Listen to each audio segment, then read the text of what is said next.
দেশের নির্বাচন ব্যবস্থাকে সম্পূর্ণরূপে ধ্বংস করে দেওয়া হয়েছে। তাই যত দ্রুত সম্ভব নির্বাচন কমিশন পুনর্গঠন করতে হবে। যোগ্য ও সৎ নেতৃত্ব নির্বাচনে এর কোনোই বিকল্প নেই। দলীয়করণের মাধ্যমে পুরো বিচার ব্যবস্থাকে কুক্ষিগত করে রাখা হয়েছিল। এর কারণে আমরা লক্ষ্য করেছি গতকাল জুডিশিয়াল কুর চেষ্টা করা হয়েছিল।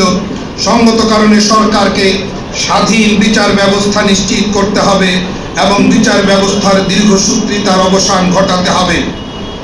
গণহত্যার দায়ে শেখ হাসিনা, স্বরাষ্ট্রমন্ত্রী ও আইনমন্ত্রী সহ দায়ী সকলকে বিচারের আওতায় আনতে হবে। গত 17 বছর যাবৎ লুটপাটকারী মন্ত্রী, এমপি, আমলা ও আওয়ামী লীগ দলীয় নেতাদের ফিরিস্তি জনসমক্ষে প্রকাশ করতে হবে। ছাত্র আন্দোলন চলাকালীন সময়ে দেশের কোন সংবাদ মাধ্যমে একটি উদ্বেগজনক খবর প্রকাশিত হয়েছে।